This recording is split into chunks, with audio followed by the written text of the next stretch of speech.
Big changes are about to happen in Gaza. We saw the march of millions of people from south to north of Gaza. The media was celebrating this as a symbol of the ceasefire between Israel and Hamas. But ladies and gentlemen, this is far from being over. An earthquake of geopolitical changes is coming, and it will affect not only Israel, but also the entire world. President Trump shocked the world when he said he made a phone call to the president of Egypt and the king of Jordan and told them they should take in the refugees from Gaza. Of course, this would be a giant operation involving the movement of almost 2 million people. That's a lot of people that live on this very, very small territory we call Gaza. But before you will tell me this is a crazy idea, it will never happen, nobody will allow it, well, let me tell you that there is a real push for this kind of solution. And it wouldn't be even the first time it happens that such a large group of people are moved. It did happen in the past. And if you think that this is very unjust, this is not good, this is a bad idea, let me tell you something about refugees. You see, if we think about refugees in the context of the Near East, we always are bombarded by this Palestinians, Palestinian problem, Palestinian suffering, all of this. But people often forget about the Jewish refugees from Arab countries. That's right, there were thousands of Jewish refugees that were kicked out of the Arab countries. Let me give you a summary of what happened, because it's fascinating that people don't know this history that is very important. So I will provide you with a statistic showing you how many Jewish people lived in Muslim countries before the creation of Israel and how many live today. And the numbers are shocking. So here we have Morocco, where 250,000 Jewish people lived in this country before 1948. Today, this number is reduced to only 2,000 Jewish people. But let's move on. Algeria, 140,000 before 48, and now no more than 50 Jewish people. Next, we have Tunisia, 105,000 and now 1,500. Libya, 38,000 and now zero Jewish people. Egypt, 75,000. Now 20 people. But it's not over. Let's move on. Yemen, 55,000. No more than 50 people today. Oman, 5,000. Today, 0 Jewish people. Pakistan, 2,000 people. Now, 0. Pakistan's neighbor, Afghanistan, 5,000 people. Now, 0 Jewish people. And now the big one, we have Iran, 150,000 people, and now only 10 Jewish people live in this big country.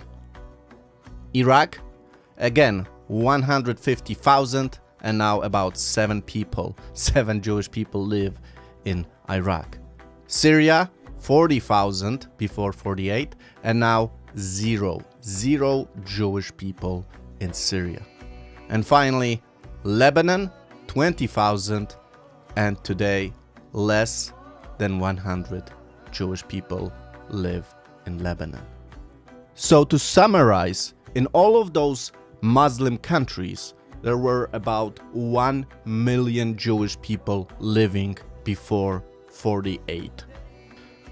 Today, there is less than 5,000 Jewish people living in this entire territory of those vast, big countries. It's shocking. And we'll talk what happened to those refugees. But first, one more statistic on Gaza.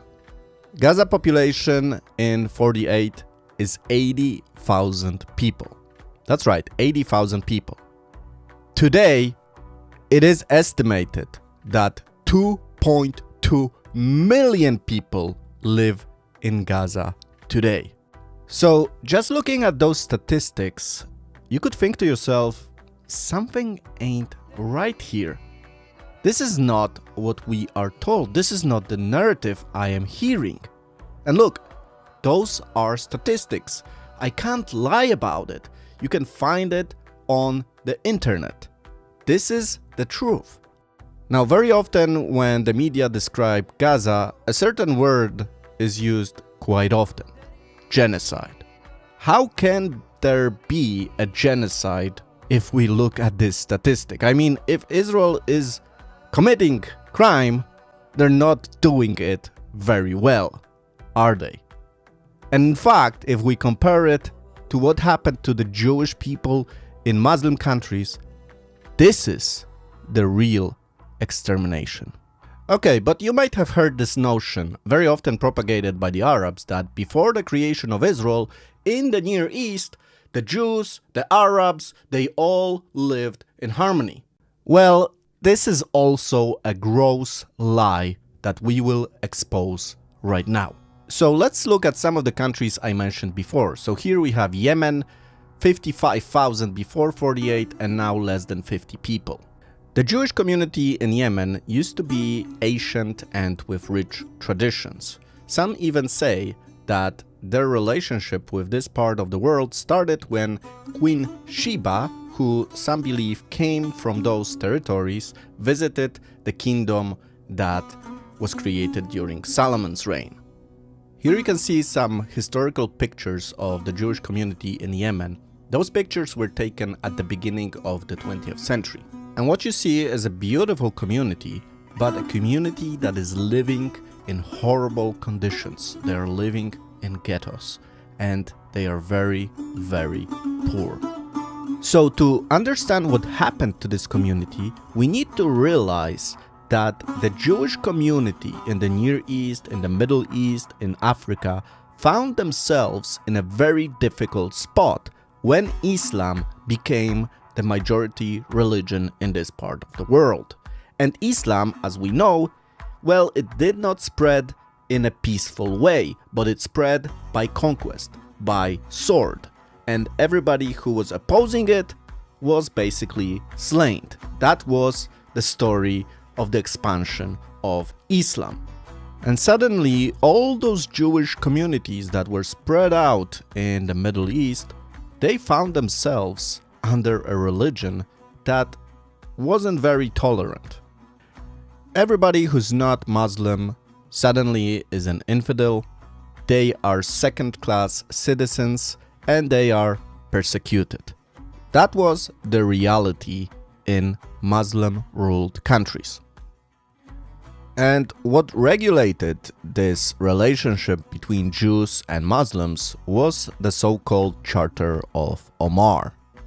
Omar or Umar was the second caliph after Muhammad, and he created this charter, this set of rules that regulated the relationship between Arabs and Jews. And the people that were not Arabs were called dhimmis. Now we will quickly look at those rules because I think it's very important and it shows what Arabs think of Jews today. And it's based on those rules, those sets of beliefs. So, rule number 1. Dhimmis were not allowed to build new churches, synagogues or monasteries. So, no new places of worship. Dhimmis could repair the old buildings of worship, but they were not allowed to expose on them any signs of their religion. So, no Star of David, no crosses, nothing like that.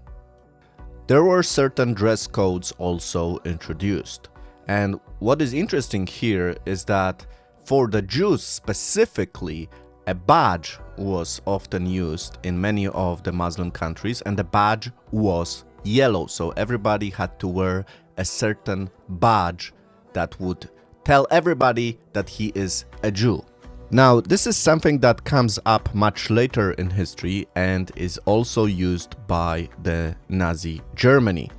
But it's interesting that it actually originates over here, so very, very early on, and it's introduced with the Muslim religion. The dhimmis were also not allowed very often to live in the same places as the Muslims. So special zones, special neighborhoods were designated for non-Arabs to live. So again, this is another example of what we've seen in history, so the creation of the ghettos. Again, you could trace the beginnings of it to Islam. And when Hitler came to power, the Mufti of Jerusalem, High Amin al-Husseini, actually met with Hitler and told him, don't expel the Jews, because if you will, they will come to the Holy Land. So just get rid of them, eliminate. And he was actually involved in also exterminating many Jews in what was then called Palestine. And if we examine the Charter of Omar, we understand where this disregard for Jews comes from.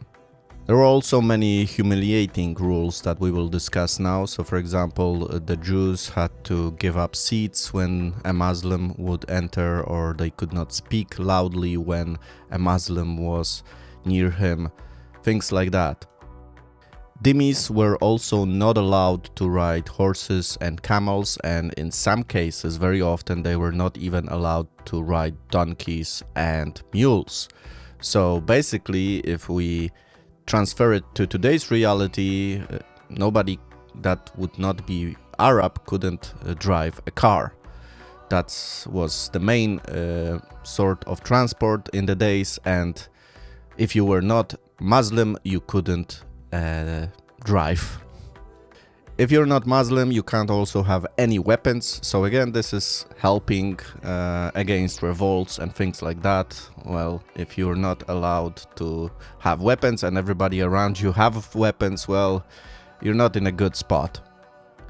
Dhimmis also couldn't have public religious processions, and this is a big one for the Jews because a lot of the holidays, even like weddings, funerals, bar mitzvahs, holidays like Simchat Torah and others, they're very, very expressive and joyful, and you could not do this in public. If somebody from your community died, you were also not allowed to grieve for that person in a visible way. And that's a big one again for the Jewish people, where mourning, where grief is a very important process. There were also certain trades, works that were restricted from the Jews. There was also a special tax, the Jiza tax, on the people that were not Muslim. So basically, they said that this is for protection, but it's like mafia saying to you, if you want to be protected, well, you gotta pay us, otherwise you'll be in trouble. And the final one, Jews, Christians could not build buildings higher than the ones of the Muslims in a neighborhood, in a city. So if a Muslim tells you that the Jews and Arabs lived in peace before the creation of Israel, well, it's a lie. The Jews were persecuted, they were treated like slaves, and very often there were massacres, there were pogroms. Synagogues were burned, children were taken from their parents if they did not convert to Muslim religion, to Islam. So it was not a good coexistence. But let's go back to the Jews of Yemen as an example, showing us what happened to a lot of the Jews in Arab Muslim countries. So when Israel announced its independence, the situation of Jews in Yemen got even more dire. They were persecuted like never before. But they couldn't just leave Yemen, nobody would allow them. So they actually had to travel to a spot called Aden, which was a British-run colony in Yemen. Now, for many of them, this was a very dangerous road, for hundreds of miles, kilometers, through the desert, through the mountains, but they were very determined, and they made it. They made it to Aden. A lot of them made it to Aden after this exhausting and long road, but they had hope, and Israel was also preparing to transport those Jewish people from Aden back to Israel, to their homeland. Barefoot, with little possessions, some that were lucky were on donkeys. They came to Aden because they heard there is hope. Their salvation came in a form that they have never imagined. A plane, a machine, something modern that would transport them from this medieval age of no technology to a new country where they would be treated fairly. Imagine, what are the hopes?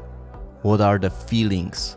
How are they waiting for so many years, for so many centuries, being faithful to their God and understanding that He has not forgotten them.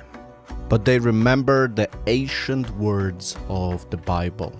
Tell the people of Israel how I carried you on eagle's wings and brought you to me. The wings of eagles, that was the name of the operation that Israel gave to the rescue of Yemen Jews. In the following years, several of such operations were carried out to get out almost all the Jews of Yemen to Israel. And of course, it wasn't just a simple move. It was a fight for life. If they would stay in Yemen, they would be exterminated. And even after so many years, the Muslim people in Yemen are still threatening the Jews, which we saw in recent conflict between Israel and Hamas. Rockets were shot from Yemen thousands of kilometers towards Israel. Big rockets. Now, it is very important also to see the rest of the story and see how the refugees, not only from Yemen, were treated in Israel. When the Jewish people returned from all over the world to the Promised Land, they were not treated as a burden, as a problem for the country. They were treated with great joy, with a celebration. Everybody was happy, not only those that returned, but also those that waited for them all this time. And although Israel was their dream, it certainly wasn't the Garden of Eden. Hundreds of years of Turkish rule left the land barren with no trees and many rocks that had to be removed. But the Jewish people were happy to begin cultivating the land, to work on it, to work hard on it, because they knew that this is their land, and here they finally can feel safe. And while Jewish people were returning from Arab countries where they were thrown out, where they were persecuted, they were given the opportunity to take their lives in their own hands and determine their future. And what about Arab refugees that left to other Arab countries like Egypt, like Jordan, like Syria? Well, they were left in camps, often surrounded by a wire fence, and they were treated as animals. That was the difference. And while the life of newcomers to Israel, the Jewish newcomers, was not easy, you had to work hard, you were given an opportunity, hope of better life. There was a plan of taking in so many refugees. As we said, almost 1 million. And you know, this is as much as the Arab refugees that escaped to Jordan, to Syria, to Lebanon, to Egypt. 1 million Jewish refugees from Arab countries and 1 million Arab refugees that were created when Israel was created. The difference? The Arab refugees still live like this, in camps, segregated from the rest of the population, somewhere in the desert, away from civilization, and constantly given money, more money and more money and more money, but with no opportunity to work, to develop themselves. I mean, even water has to be brought to these places. There is no future. They are just frozen in time, and everybody is keeping them like this in those horrible conditions. And many of them are used to it. They can't imagine another life because they have been receiving foreign funds for so long. They are so dependent on it, and they are used to it.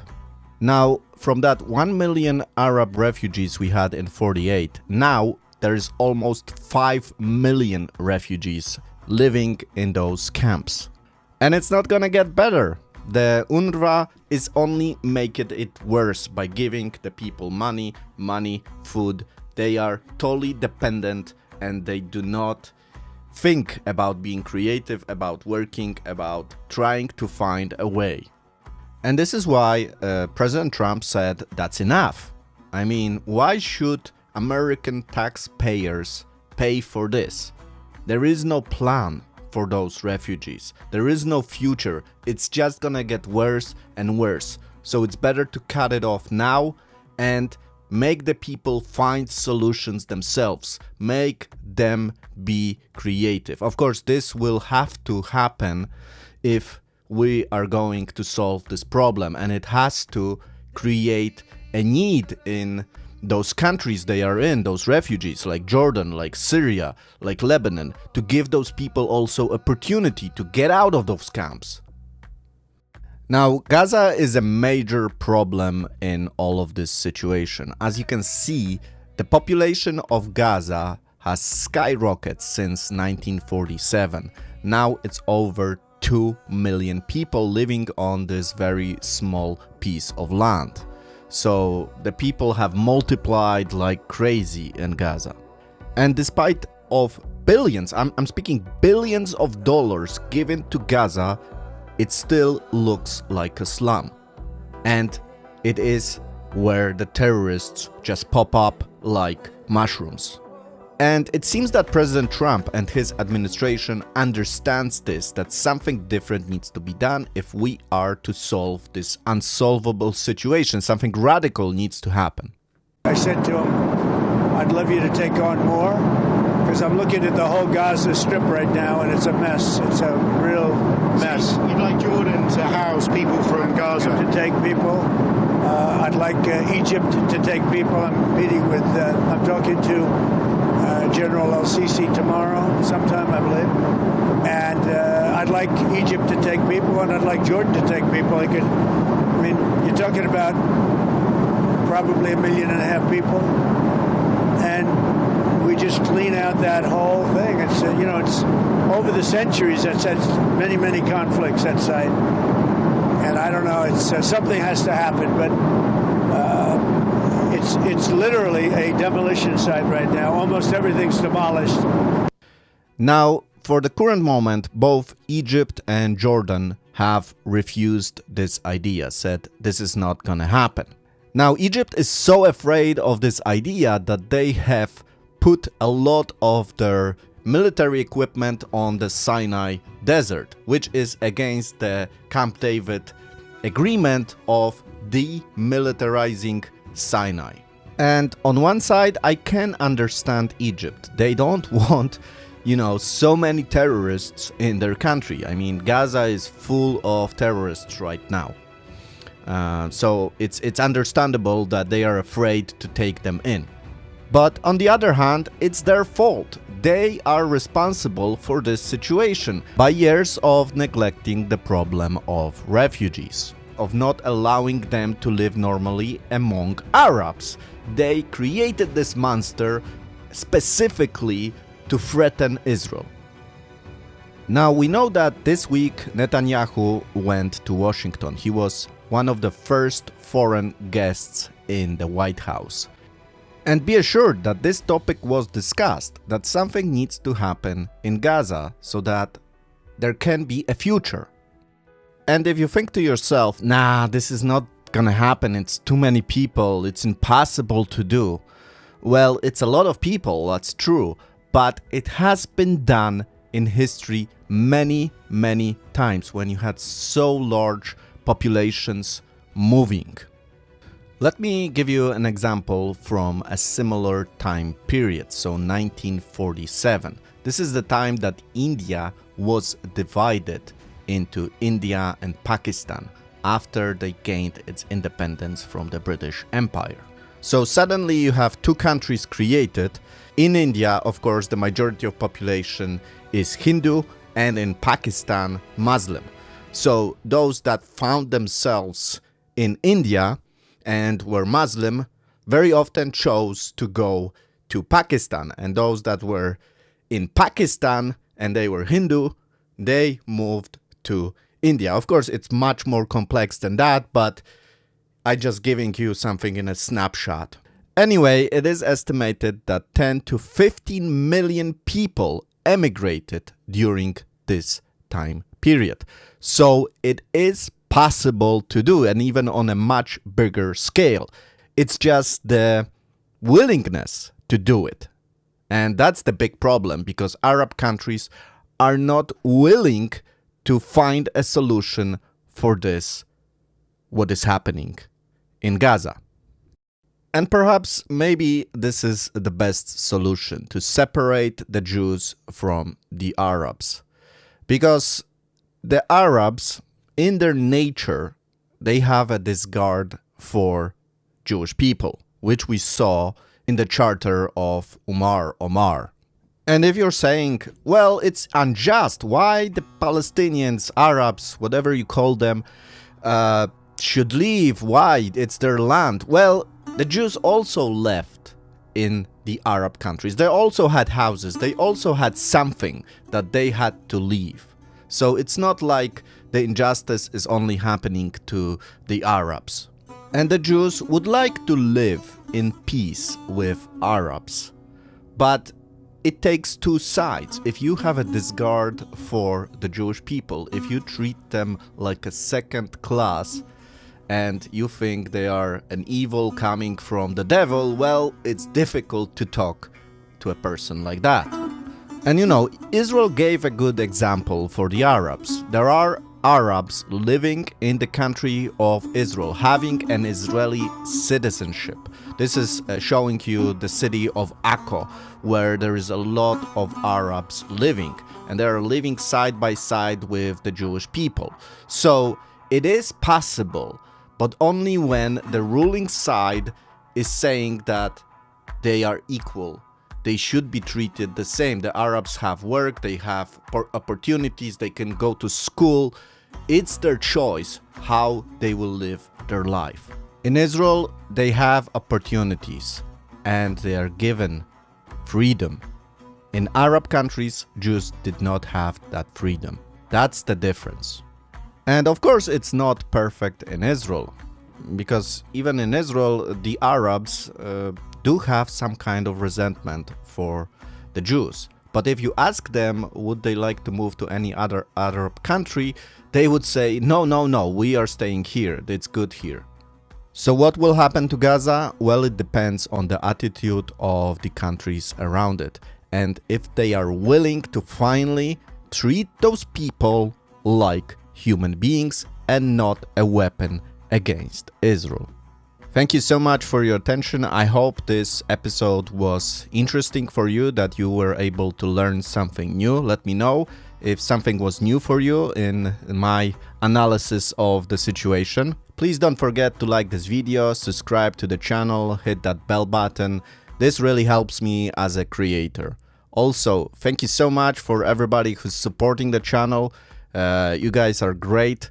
If you want to stay up to date, make sure to follow my social channels.